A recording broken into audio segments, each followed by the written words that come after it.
What's up, guys? Another episode of 5 useful websites. It's the 4th episode, and yeah, without further ado, let's jump into it. Okay, so the first website is KeepMeOut.com, and basically it's a website for the people that are addicted to other websites. For example, Google.com, YouTube, Twitter, Tumblr. Yeah, I don't know, just something. And if you are addicted to a website, just write it in here. I will use Google.com as an example, and I'm not addicted to Google.com, so don't even think about it. And then click submit. I will just use 1 minute here. You can take whatever you want to. Then submit. And KeepMeOut will generate a link, and you will use this link instead of Google in my case. So I will just drag it over here, like that, and I will rename it. It's on Swedish, so you probably don't understand a shit. And I rename it to Google. So if I click this, the first time it will always bring you to the warning page. I don't know why, but that's how life works. Okay, now I waited 1 minute, and you too. So I will click this link one more time, and it will bring me to Google. And if I click it again, KeepMeOut will keep me out from Google.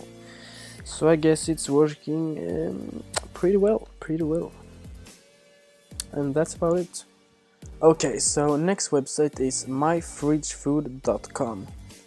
And this website is very useful if you don't know what to make to dinner or lunch or breakfast, I don't know. Just fill in what you got in your fridge. You maybe got bacon, because bacon is good for everyone. Cream cheese, some eggs, garlic. And then click find recipes when you're done. And myfridgefood.com will generate several recipes that will suit your fridge. So for example, bacon wrapped eggs. Seems not too bad. So I will click on that and it will bring me to the recipe. So yeah, you can explore this by yourself. But I think it's a very useful website. The next website is Dictation.io. And this website is actually very useful, and I think it's pretty cool and can be used in many ways. The first step is to select your language, and it's literally every language in the world, so you will probably find yours. I will use English in this video, of course. And then click Start Dictation. And when I click this, everything I say will be written down. So now this website will begin to write down everything I said, and it's actually pretty accurate. So yeah, I believe this website can be used in many ways.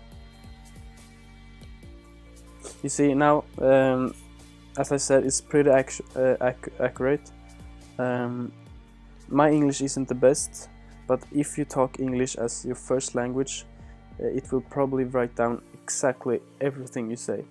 Because when I tried this in Swedish, which is my first language, it wrote down everything. Just exactly how I said it. So yeah, this was Dictation.io. So the fourth website is usersearch.org. And this website is also pretty cool. You can say that it has basically two main functions. The first one is if you want to stalk people. Let's say you find a username and you want to know more about it. Then just write it in here, like green2, and then click search. And usersearch.org will search through the entire web for this username. So it will find every website where green2 was registered. And then you can just click view profile. Yeah. So that's about it. The second function is if you want to delete your old accounts. So let's say my old account is green2. No, not green2. We take something else. 3T.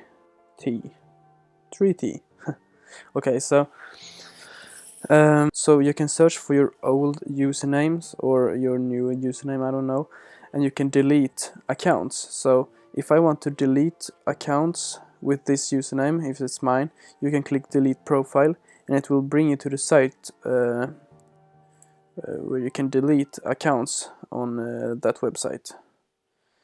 Okay, so the final website is pdfescape.com, and it has two functions. It's a PDF editor and a form filler. And I'm pretty excited about the form filler. The PDF editor isn't the best because it does not unlock your old PDF. It's just add another layer above the PDF, so you can't change things in the old PDF. You can just add things. But the form filler, however, I think it's a pretty useful function because every time you gotta fill in a form, you can do it before you print it out. I like it, but I don't know if you like it. It's up to you. But I think it's a pretty useful function to fill it in before you print it out. The text will be more clearer than if you write it down with a pen. So that was everything for this episode.